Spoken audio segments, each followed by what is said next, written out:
উহুদের ময়দানে দুই সাহাবী যাইতেছেন, আব্দুল্লাহ ইবনে জাহাশ এবং হযরত সাদ ইবনে আবি ওয়াক্কাস রাদিয়াল্লাহু আনহু দুইজন উহুদে প্রবেশ করতেছেন। উহুদের ময়দানে যুদ্ধে প্রবেশ করতেছেন। যুদ্ধে প্রবেশ করার আগে এক মুজাহিদ আর এক মুজাহিদকে কয়, আব্দুল্লাহ বলে সাদ ইবনে আবি ওয়াক্কাসকে, মুরব্বী আপনিও যুদ্ধে ঢুকতেছেন, আমার দিলের ভিতরে একটা দোয়া আইছে, একটা দোয়া করতে করতে আমি যুদ্ধের মাঠে ঢুকবার লাগছি।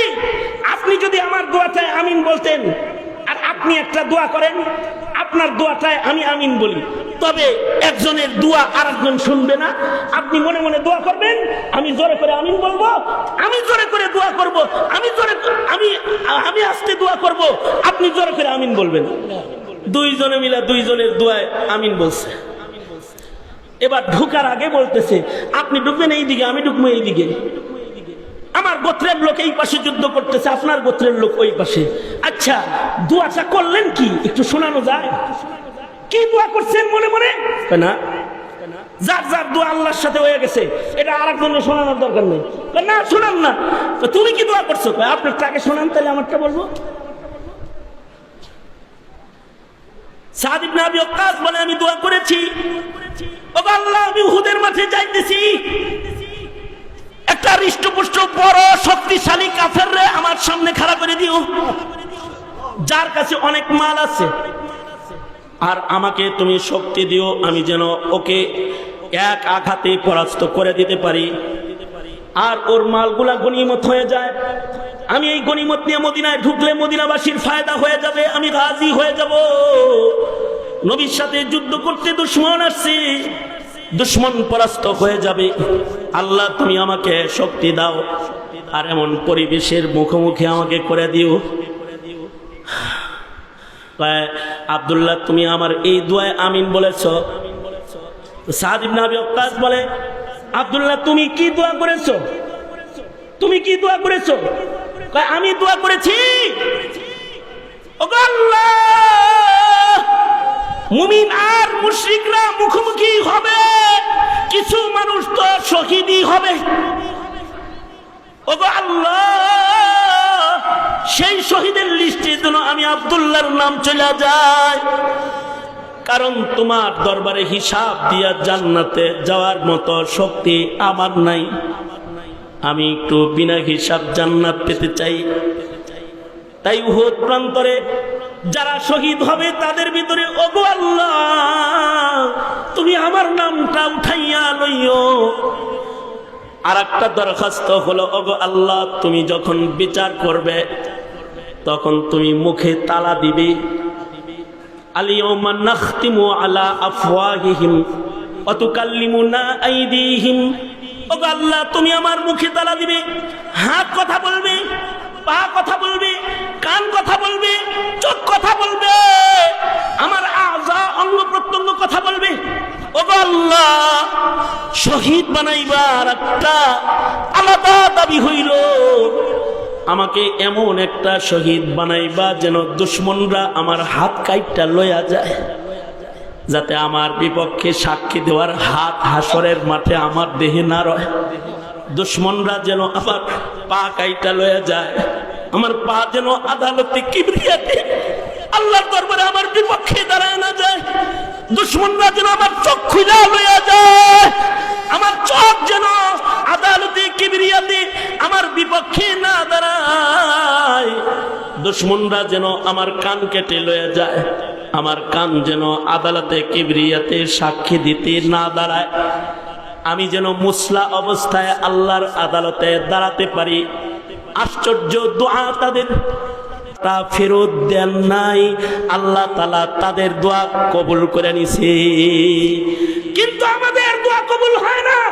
আমরা খানকায় বসে দোয়া করলেও কবুল হয় না, আমরা জেলখানার তালার ভেতরে বসে দোয়া করলেও কবুল হয় না, আমরা চোখের পানি সহ দোয়া করলেও দোয়া কবুল হয় না, আমরা ক্ষতবিক্ষত রক্ত মাখা দেহে দোয়া করার পরেও সে দোয়া কবুল হয় না। কারণ হলো অধিকাংশ মুসলমান আজকে তা নফসের গোলামিতে লেগে গেছে, আল্লাহর গোলামি ভুলে গেছে, সংখ্যাগরিষ্ঠতা হয়ে গেছে, আধিক্য হলো নফসের গোলামের সংখ্যা বেশি, গণতন্ত্রের গোলামের সংখ্যা বেশি, ভারতের গোলামের সংখ্যা বেশি। আর হযরত ওমরের সামনে দুই বাপ বেটা আসছে দেখা করার জন্য। আজব দুই বাপ বেটা আসছে, যেই দুই বাপ বেটার চেহারা একই রকম, একটা আরেকটার বদল। হযরত ওমর বললেন, তোমরা কি বাপ বেটা? জি। আশ্চর্য, আমার জীবনে গোটা আরবে এমন বাপ বেটা আমি কখনো দেখিনি। তোমার চোখ যেমন তোমার ছেলের চোখ তেমন, তোমার কান যেমন তোমার ছেলের কানের ডিজাইন তেমন, তুমি যতটুকু লম্বা তোমার পোলা অতটুকু লম্বা, তোমার দাড়িগুলা যেমন তোমার ছেলের দাড়িগুলা এমন। এত নকল হুবহু ফটোকপি সন্তান জীবনে দেখিনি।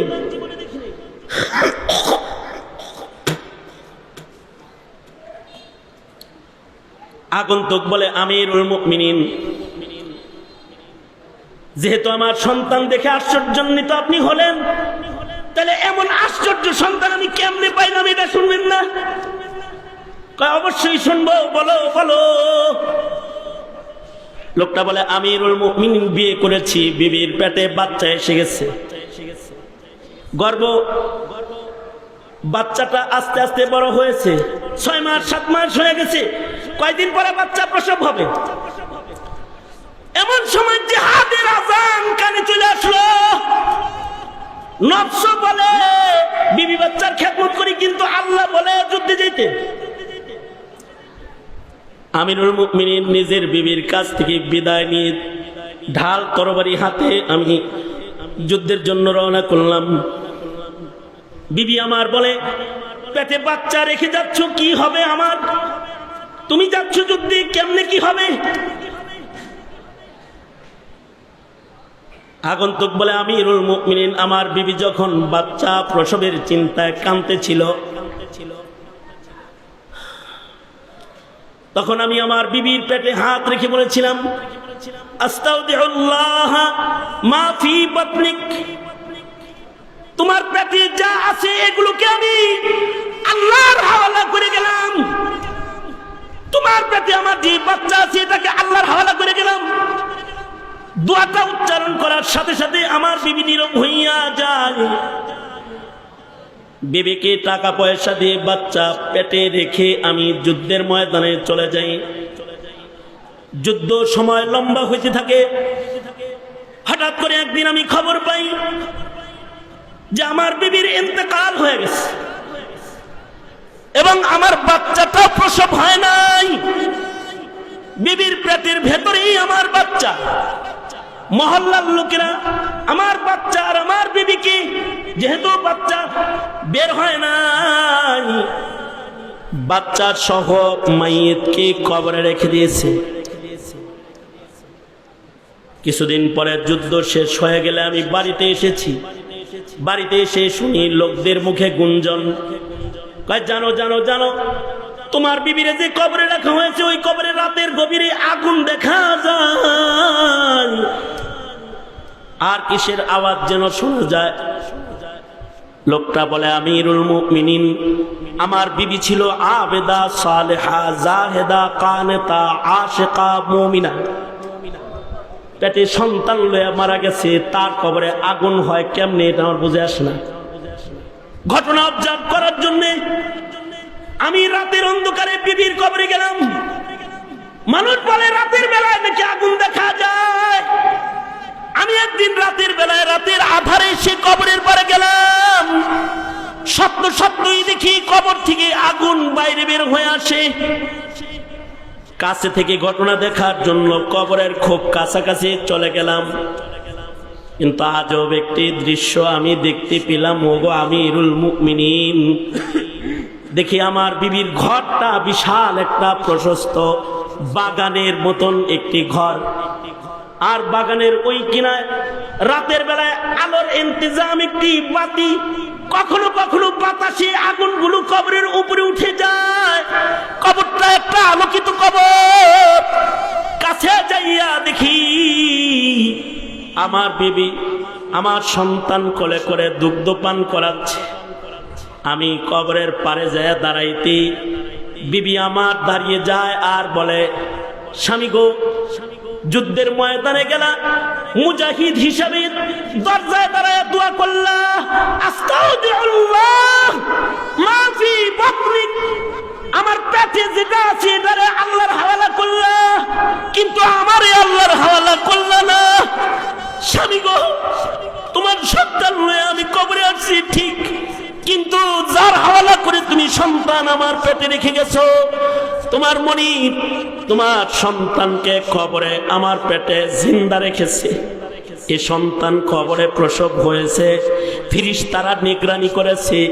নাও হে স্বামী, তোমার আমানত তুমি গ্রহণ করো। স্বামী আল্লাহ এইরকম এক দৃশ্য আমাকে দেখাইলো, আমিরুল মুমিনিন, আমি হাত বিছায়া দিলাম, আমার বিবি আমার সন্তান আমার কোলে দিলে কুদরতি ভাবে কবরটা লেগে গেল, মিশে গেল, আর কবরের দরওয়াজা বন্ধ হয়ে গেল।